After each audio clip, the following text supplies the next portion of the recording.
ल guys good evening. बल्ल अहिले हामी बल्ल गएको छुट्टी भयो, कलेज छुट्टी भयो अहिले।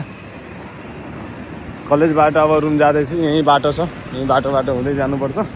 थोरै हिँड्नुपर्छ यहाँ आफ्नो रुम जानलाई। तर जस आजको मौसम भनेको लास्ट चिसो छ क्या। फेरि आज मौसम 2 दिन जति त गर्मी थियो, आजबाट त फेरि चिसो सुरु भएछ। यही बाटो चाहिँ यस्तै पार्किङहरू हुन्छ कि यहाँ बाटोमा अब जताभावी लगाउन पाइँदैन गाडीहरू, यस्तै पार्किङहरूमा लगाउनु पर्छ। अनि यता छ है, यता छ सब पार्किङहरू छ।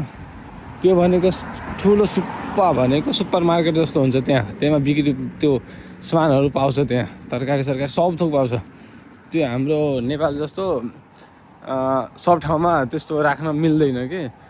यहाँ त्यस्तो हुन्न। अब सबको लोकेसन, सबको ठाउँहरू तोकेको हुन्छ। सीमित ठाउँहरूमा मात्र व्यापार गर्न पाउने हुन्छ। अनि अर्को कुरा त अब यस्तै छ बाटो। अब यस्तै हो है, कति राम्रो हुन्छ फेरि यताको बाटोहरू।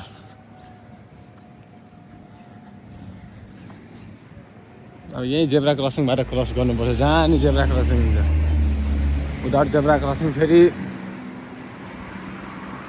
पुलिस हेऱ्यो भने समातिन्छ, समात्यो भने फाइन काट्छ।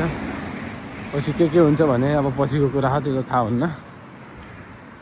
यो भनेको यहाँ चिसोहरू तातोहरू हुन्छ, पिउने जुसहरू पानीहरू हुन्छ। अब योबाट पैसा यो हो, यसमा पैसा हाल्ने हो। यसमा पैसा हाल्ने, पैसा टक्क अब कुन नम्बरको लिने हो भने हुन्छ।